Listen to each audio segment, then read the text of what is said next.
All right, this lesson is on permutations and combinations. We have the fundamental counting principle in this box explained to find the number of possible outcomes for an event. Suppose one operation has m possible outcomes and that the second operation has n outcomes. What you do is you multiply the two possible outcomes together, and that's called the fundamental counting principle. So here's an example. To make a yogurt parfait, you choose one flavor of yogurt, one fruit topping, and one nut topping. We want to figure out how many different types of parfait choices could there be. So in the box, there are two types of vanilla flavors: plain or vanilla. Then there are 5 choices for the fruit. And then in the last box are the 3 choices for the types of nuts. So what you do is you multiply 2 times 5 times 13, giving you a total of 30 different parfait choices that there could be. Here's another example. For the lunch special, you choose an entree, a drink, and one side dish. How many different meal choices could there be? So the first one is our entree. So then we go over to our choices. There are pizza, chicken, and beef. So 3 choices there. Then we go to our drink choices. There's milk, punch, juice, and iced tea. So the drink choices are 4. And then our last is our side dishes. There are 3 choices for our side dishes. So what we do is we go ahead and multiply 3 times 4 times 3, giving you a total of 36 possible meal choices.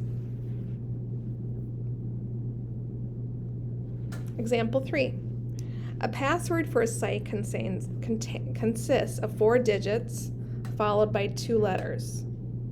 The letters A and Z are not to be used, and each digit or letter may be used more than once. How many different possible unique passwords could there be?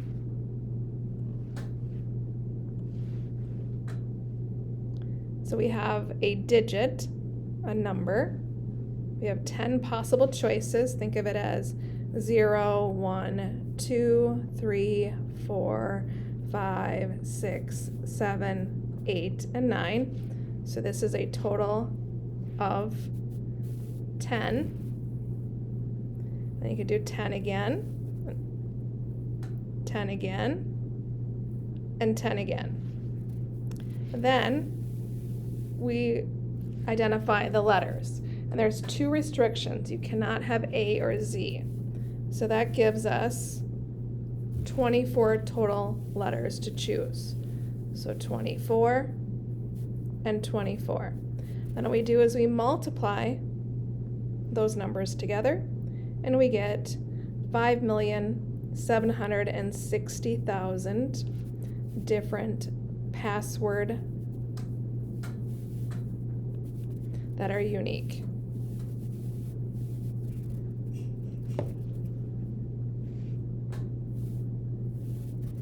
Before we look at the other 2 methods to find possible numbers of outcomes, we need to learn to use the factorial operation. So here's an example. 5 factorial represents 5 times 4 times 3 times 2 times 1. So we multiply those numbers together and we get 120. 0 factorial represents 1. So now we have some to try. So 7 factorial represents 7 times 6 times 5 times 4 times 3 times 2 times 1. And we get 5,040.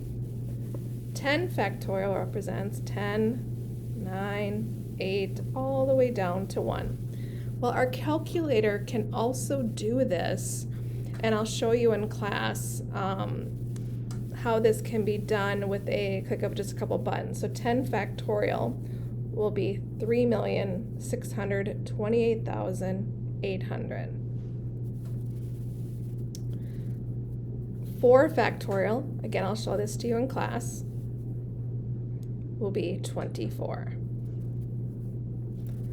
12 factorial will be 479,001,600. So 479 million approximately.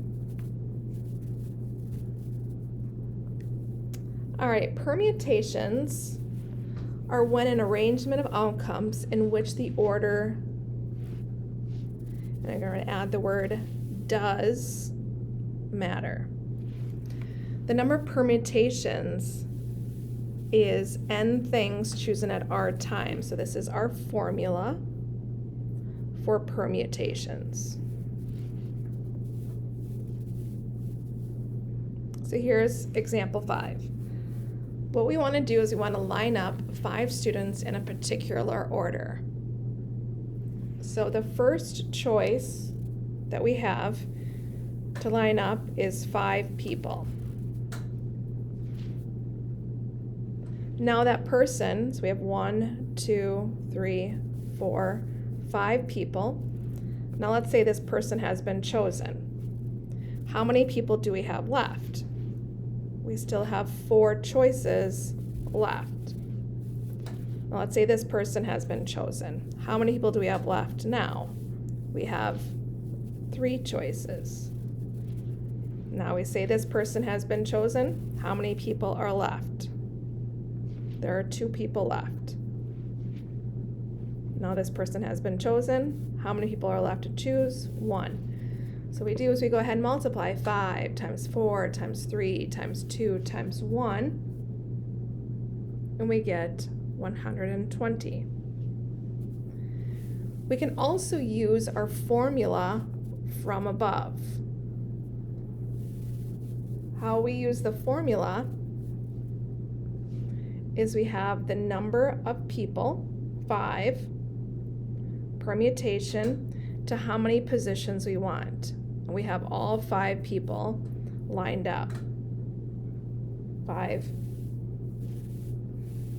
is the number of things, and the people chosen is all 5. So then we substitute into our formula. So 5 factorial minus 5 factorial. So 5 factorial is 5 times 4 times 3 times 2 times 1. And then 5 minus 5, we have to simplify that. 5 minus 5 is 0 factorial. Well, 0 factorial is 1. And then 5 times 4 times 3 times 2 times 1 is 120. 120 divided by 1 is 120. Now, definitely the first option is faster, but it gives you a look on how we use our formula. All right, here's a second example. How many ways can a club select a president, a vice president, and a secretary with 5 people? So here are 5 people, 1, 2, 3, 4,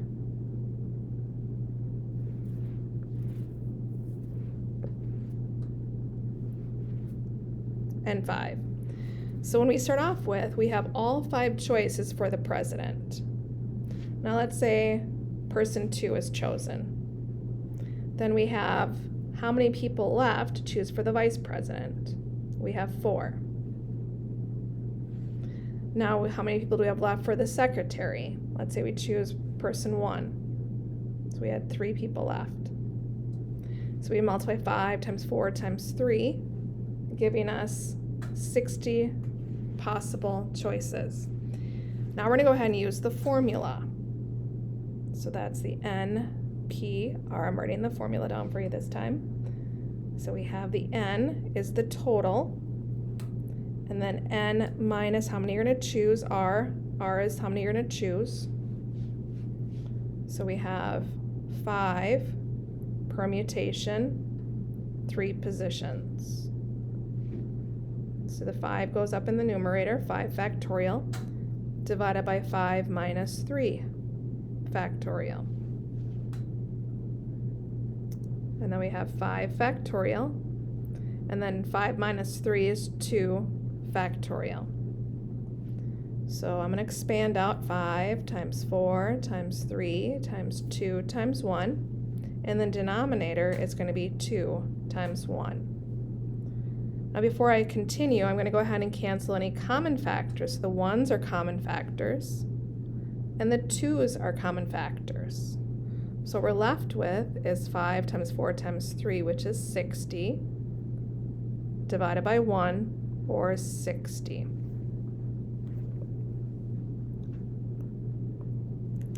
The second type of grouping is called a combination. A grouping of combinations in which order does not matter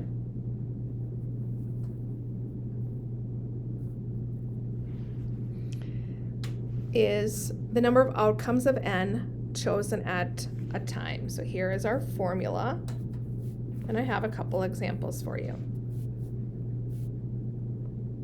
Example 7. Choosing 2 ice cream flavors from a selection of 5 flavors, where the order of the flavors chosen does not matter.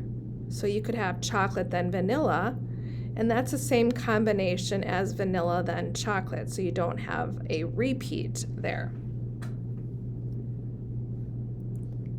So we're going to use our formula. So we have 5 different flavors, that's the starting point, combination, and we're choosing 2. And again, order does not matter. So we use our formula. So 5 factorial over 2 factorial, and then 5 minus 2 factorial. Again, I'm using this formula up here. And then we simplify it. So you have 5 factorial, 2 factorial. 5 minus 2 is 3 factorial. And then we simplify.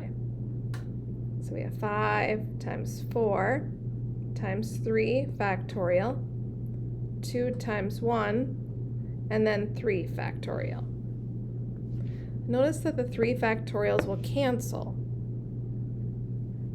So we have 5 times 4 is 20, 2 times 1 is 2. So we have 10 possible choices. Our last example. Imagine you have 7 books on a shelf, and you want to choose 3 to take with you. Since the order in which you pick the books does not matter, you're just taking 3 books and not arranging them. This is a combination problem. So this time I'm going to write the formula down.